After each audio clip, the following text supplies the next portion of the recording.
Porque la ira de Dios se revela desde el cielo contra toda impiedad e injusticia de los hombres, que detienen con justicia la verdad.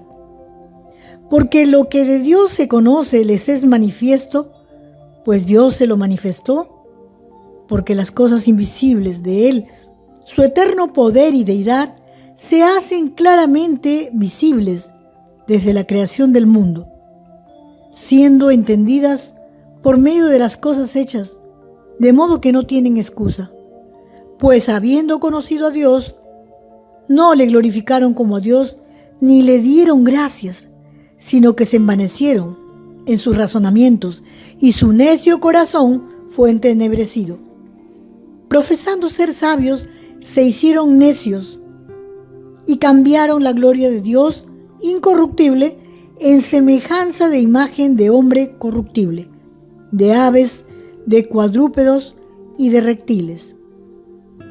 Por lo cual también Dios los entregó a la inmundicia en las concupiscencias de sus corazones, de modo que deshonraron entre sí sus propios cuerpos, ya que cambiaron la verdad de Dios por criaturas antes que al Creador, el cual es bendito por los siglos de los siglos. Amén. Vemos en la actualidad cómo estamos viviendo cada vez con el pecado, que inclusive se está queriendo decir a lo malo bueno. Cuando nos nace lo que siempre digo, la ideología de género, que es en mi país, estamos siendo bombardeados porque el presidente que está ahora de turno quiere obligar a través de los estudios del Ministerio de Educación, imponer una educación a los niños pequeños de que no es malo ser, por decir, gay, vamos a decir. Más bonito suena, ¿no? Pero es homosexualismo. Que se puede enamorar un hombre de otro hombre, no hay problema, que ustedes tienen que respetar. Y eso me lo ha dicho hace poco mi nieto, que yo le venía diciendo: hijito, esto te van a enseñar, pero tú tienes que estar bien seguro de que eso no es así, ellos mienten. La palabra de Dios dice que Él abomina este tipo de relación. Entonces yo he tratado, pero ya anteayer me dijo, anteayer ha sido, me dice, mami, ya me dijeron lo que tú me estabas advirtiendo. Y estaba todo triste. Le digo, ¿pero por qué estás triste? No estés triste, le digo, porque ese es el mundo, le digo, que no conoce a Dios. Hay que tener misericordia por ellos, pero ellos van a pagar. Si no se arrepienten, van a tener que dar cuentas a Dios. Entonces vemos que la ira de Dios que nos muestra pues el apóstol Pablo por la obra del Espíritu Santo, Pablo va a atacar la enfermedad, el mal. No va a atacar la enfermedad, el mal, va a atacar al enfermo. Va a hacerle ver su mal, su enfermedad. Es como el médico, cuando tú vas a un médico, y bueno, que Dios no quiera que sea tu caso, pero hay casos en los que uno va al médico y le dicen, usted tiene cáncer y tiene un mes de vida, ¿por qué no ha venido más antes? Ya no hay cura, o tiene sida, o tiene gangrena, hay que cortarle el brazo. Y uno podría decir, qué malo, ¿cómo le va a cortar el brazo, no? Pero es así, el mal hay que erradicarlo. Entonces Pablo, vemos a un Pablo que ataca el problema de la humanidad. Y el problema de la humanidad pues es el pecado, ¿verdad? El pecado que, como vuelvo a repetir, quieren hacernos ver como si fuera algo natural, algo normal. Y se cumple la palabra una vez más cuando dice, y a lo bueno le dirán malo, y a lo malo le dirán bueno. Cuando me toca compartir el mensaje del Evangelio, a una jovencita acabo de compartirle, y ella me dice, no, yo estoy bien así. Y le dije, tú tienes más que 23 años y de repente la vida no te ha golpeado mucho. Muchas veces tenemos que ser muy golpeados para poder venir a los pies de Cristo. Pero la ira de Dios está sobre todos aquellos que no hacen su voluntad. Esto no se predica, como les vuelvo a decir. Esto no se predica. Lamentablemente, en las iglesias dicen, no hay que hablar así porque si no se van. Entonces, son hombres que son profesionales, pero no han tenido una conversión. No han tenido un encuentro con Dios. No han tenido la revelación de la palabra. El Espíritu Santo no está obrando en ellos, solamente es su capacidad humana. Entonces no creen, entonces dicen, no prediques eso, porque la gente se va a ir. Y muy poco se habla de lo que es la justicia de Dios, lo que es la ira de Dios. Entonces vemos que la ira va a implicar, viene de un concepto de enojo, furia, disgusto, indignación y la ira de Dios contra el pecado. Ahora, esta ira de Dios es santa, no es como la del hombre. Dios es santo y Dios es lento, dice, para la ira. No es como el hombre que reacciona inmediatamente, tú le dices algo y el hombre va a reaccionar 2 veces más de lo que tú le has dicho. Somos así, nadie nos escapa, unos más que otros, porque ahí también ya juegan los temperamentos. El sanguíneo va a reaccionar inmediatamente, el colérico no te digo nada. Entonces de repente el flemático va a ser más pacífico, ¿no? No va a reaccionar el mismo. Pero nosotros no podemos comparar el carácter, la ira de Dios con la ira del hombre.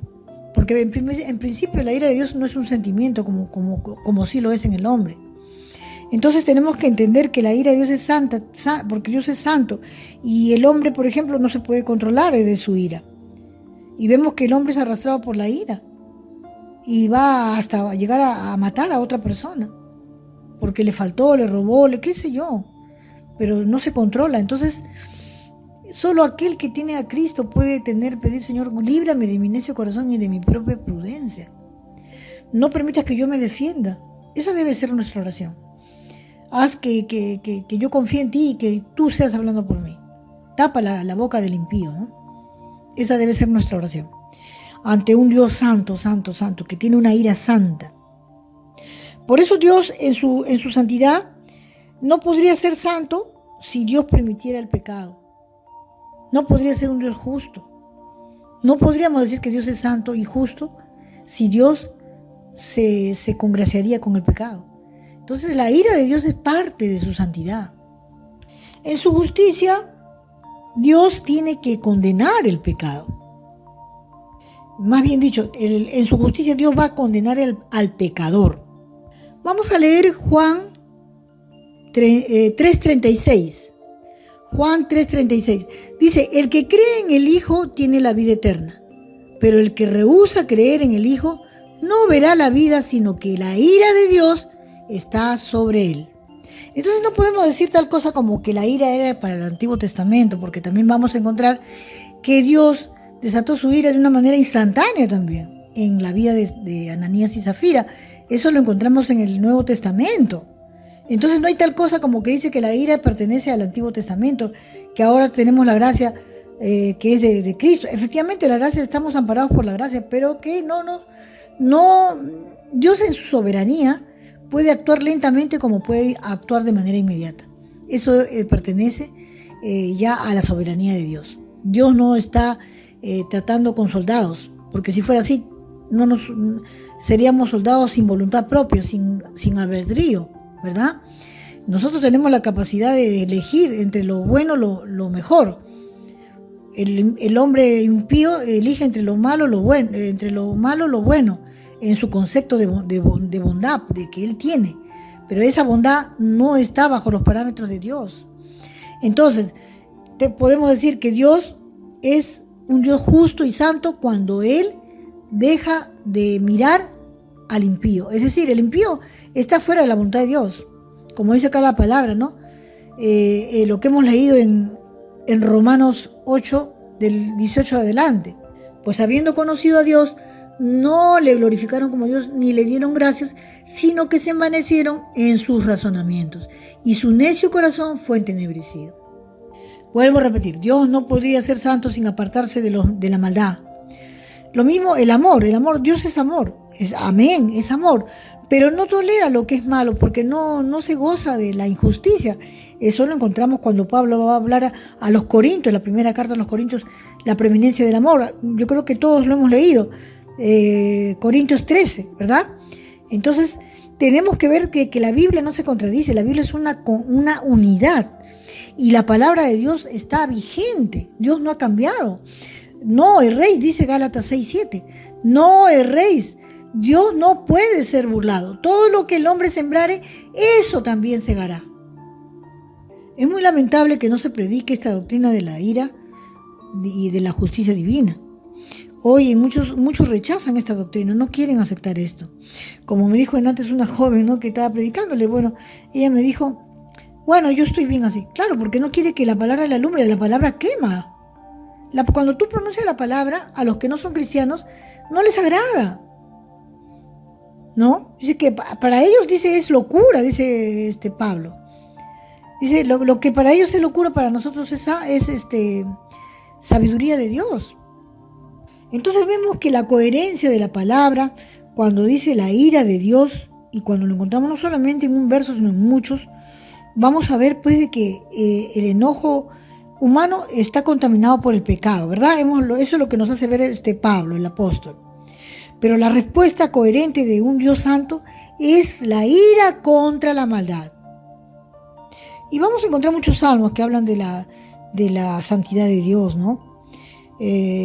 También encontramos también que muchos de los que se burlaron de Dios, encontramos inclusive a un, no voy a mencionar su nombre, a un presidente que ya murió, que no murió tan avanzado de años, sino fue la ira de Dios desatada en él, porque él se burló del pueblo judío y dijo que eran malditos Israel, que odiaba a él.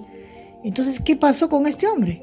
Que era un presidente de una nación, de un país que ahora está en juicio, porque están huyendo de su nación porque no tienen qué comer por la torpeza de la necedad de este hombre que ya murió por juicio de Dios.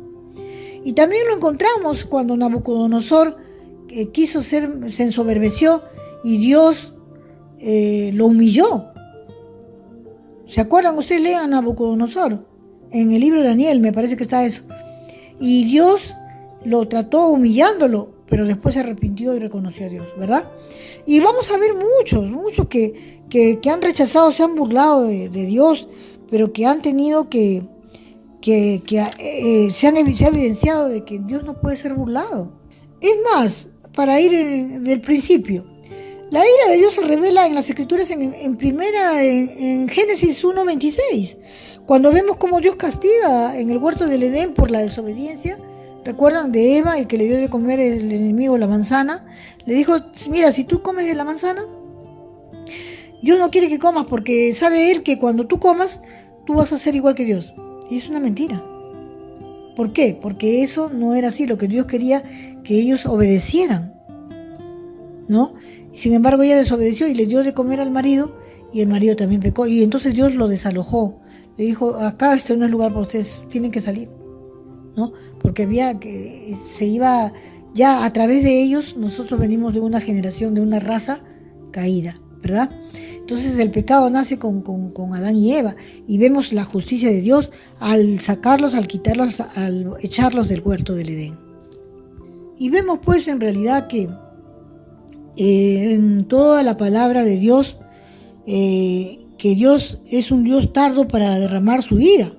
Encontramos en Romanos 2:5 que dice, pero por tu dureza y por tu corazón no arrepentido, atesoras para ti mismo ira para el día de la ira y de la revelación del justo juicio de Dios, el cual pagará a cada uno conforme a sus obras. También recordemos que Saúl no obedeció a Dios, se burló de la palabra de Dios, no lo desobedeció y murió en el campo, ¿verdad? ¿Se acuerdan? Entonces, la ira de Dios se va acumulando. A veces uno dice, no puedes hacerlo, porque total le pides perdón a Dios y Dios te perdona. O sea, esa es una burla. Efectivamente, Dios te perdona, pero Dios en su soberanía está también acumulando ira para el día de la ira.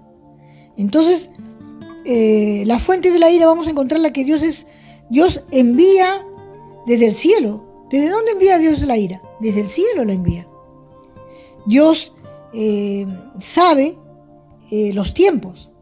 Por eso es que vemos también en una parte de la Biblia donde Dios dice, ¿no? Sin santidad nadie verá al Señor.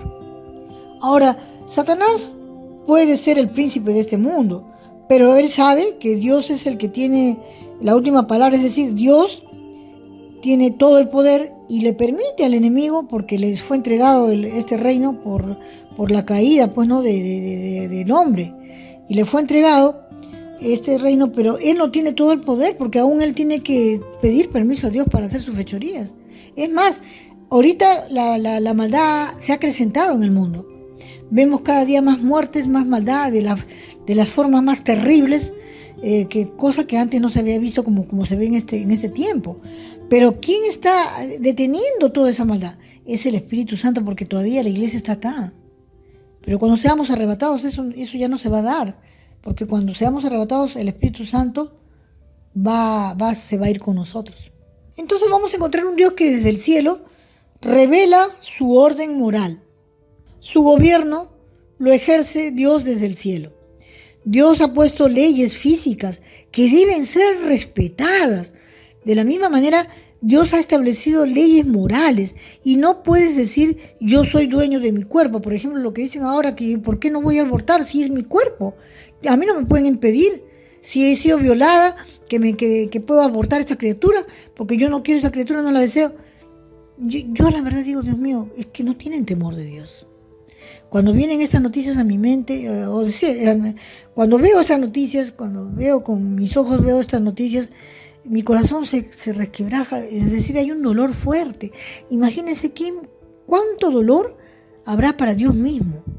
Dios no está ciego a todo esto. Dios está viendo todo lo que el hombre hace. Ahora, también tenemos que entender que Dios, por si acaso, no es una fuerza, como algunos dicen, Dios es una fuerza. Eso es mentira. La ira de Dios se ejecuta de acuerdo a su voluntad. Dios es un rey justo. Una de las leyes físicas, por ejemplo, si yo tiro algo hacia el cielo, va a caer a la tierra, ¿verdad? Esa es una ley. Es decir, si yo me voy al último piso, al 10º piso, y de ahí me tiro al espacio, al primer piso, yo no voy a quedar viva. Y si con suerte quedo viva, no creo, la verdad, que Dios nos libre a todos, voy a quedar mis huesos todos rotos. Entonces, o de repente descerebrada, qué sé yo. Entonces vemos que esas mismas leyes que ha establecido Dios, que no podemos tirarnos del primer piso para caer parados tirarnos del 10º piso y caer parados al primer piso. Así como ha creado esas leyes, también ha creado las leyes morales. Y no se pueden transgredir, porque vamos a tener consecuencias, vamos a tener que pagar las consecuencias. Podemos ver entonces que la ira de Dios es derramada a todos aquellos que hacen mal, ¿verdad? Porque la ira de Dios es contra toda impiedad, contra toda injusticia. Hay gente que tiene solvencia moral, pero no son creyentes, ¿no? Bien por ellos, pero la ira de Dios va a ser... Ahora, hay solamente un camino, eso ya lo hemos visto y lo sabemos muy bien. Todos los que somos cristianos sabemos que solamente el único camino y el único mediador es Cristo, ¿verdad? La palabra injusticia está hablando de falta de rectitud. O sea, cuando dice Dios es justo, ¿qué cosa viene a ser justo? Si Dios es justo, ¿qué viene a ser la injusticia? Está hablando de que tiene una falta de rectitud, porque Dios es un Dios justo y recto, dice, ¿no? Dios es justo y recto. Entonces vamos aclarando.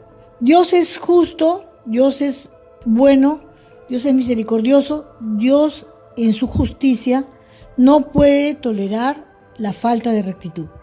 Entonces entendemos que un hombre que trata mal a sus semejantes es un hombre que le falta el respeto a Dios. Cuando digo hombre, estoy refiriéndome al hombre y a la mujer, ¿verdad? Dios aborrece el pecado y al pecador. Sin embargo, su misericordia es tan grande que ama al que aborrece, aún ama a él. Al que aborrece lo ama y quiere que venga el arrepentimiento. Y por eso procura salvarlo. Dios aborrece a todo el que practica el pecado, pero insiste en que se arrepienta. Por eso que nosotros compartimos el mensaje, que es un imperativo que Dios nos ha dado. La causa de la ira de Dios la encontramos en Romanos 1:18. Los que detienen con injusticia la verdad de Dios, o sea, cuando leemos Romanos 1:18, dice así: porque la ira de Dios se revela desde el cielo contra toda impiedad e injusticia de los hombres que detienen con injusticia la verdad. Eso lo vemos ahora tan claramente, Dios mío. Lo vemos porque nos están queriendo obligar, detienen la verdad, la esconden, no la quieren hablar, y la iglesia se contamina porque también están haciendo lo mismo. ¿Para qué? Para que no la cierren también, porque hay también una trompeta que está sonando y que dice que tienen miedo, aún aquellos que se dicen cristianos tienen miedo, porque dicen, van a cerrar la iglesia, y si tú como pastor no casas a un hombre con otro hombre, te cierran la iglesia. Entonces, eso es no confiar en el poder de Dios. Y por último, es un honor que podamos morir por la causa del Señor. Ahora, es muy fácil hablar, pero ¿qué tanto cuando se presenta el caso? Es por eso que uno tiene que orar y decir, Señor, si estoy contigo y yo tengo que pasar por esta cruz, de que por ser genuina y obedecer tu palabra, tenga que dar mi vida, pues ayúdame, ¿no? Para poder en ese momento responder conforme a lo que tú me has enseñado, porque yo quiero agradarte. Encontramos a Abraham, ¿se acuerdan a Abraham? El padre Abraham, cuando el Señor lo probó y le dijo que tenía que entregarle a su hijo como ofrenda, como sacrificio. Abraham no vaciló, sino que lo llevó a su hijo, y estando a punto ya de matar a su hijo para ofrecerlo a Dios en holocausto, el ángel vino y le dijo, no, detente, porque Dios ya vio tu fidelidad. Entonces, nosotros tenemos que aprender a confiar en el Señor, a costa de nuestras vidas aún. Estamos en un tiempo muy difícil, pero si nosotros no nos aferramos a su palabra, entonces mal hacemos en decir que somos cristianos. Tenemos que aferrarnos a Él, decirle, Señor, ayúdame, porque yo humanamente no sería capaz de perder mi vida, porque no podemos ser hipócritas, y Dios conoce, y Dios ve, y Dios nos va a capacitar. Dios ve nuestro corazón.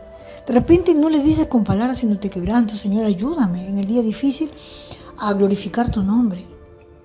Ayúdame, Señor, porque yo en mi debilidad no sé si podré hacerlo. Amado amigo o amiga que me estás escuchando, Dios pone en esta hora el orar por ti. Vamos a orar. Amado Dios Todopoderoso, Señor, tu trono reposa en la justicia y la equidad. Tú eres un Dios justo, un Dios que así como amas, también un día vas a desatar tu ira para el día de la ira. Señor, ayúdanos en este tiempo a no congraciarnos con el pecado. Señor, yo quiero pedirte por cada uno de los que están escuchando este mensaje que viene de tu corazón, Señor, para que el Espíritu Santo sea tocando y que vengan con quebrantamiento, con un corazón arrepentido. Ya seas tú, mujer, ahí está, Señor, el Señor acogiéndote, y Él te perdona. Si tú estás arrepentido, arrepentida por lo que has hecho, porque has vivido dándole la espalda a Dios y en cierta forma te has burlado, sabiendo por tu conciencia de que has hecho lo malo, ahora el Señor te dice, yo estoy aquí tocando tu corazón, tocando la puerta de tu corazón. Si tú abres tu corazón y me recibes, yo entraré a ti y moraré contigo y cenaré contigo. No cierres tu corazón, abre tu corazón al Señor, que el Espíritu Santo te está ministrando en esta hora. Que seas tú quebrantándote, nombrando cada cosa que has hecho que no le agrada a Dios, pidiéndole perdón.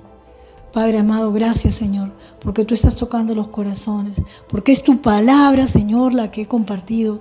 Yo, Señor, solamente soy un instrumento, que si no es por el músico que la toca, que eres tú, el gran concertista, el gran maestro de maestros, quien me está tocando en esta hora para hablar tu palabra conforme a lo que está escrito en tu ley, en tu palabra, en la palabra que tú le has dado a tu Hijo amado.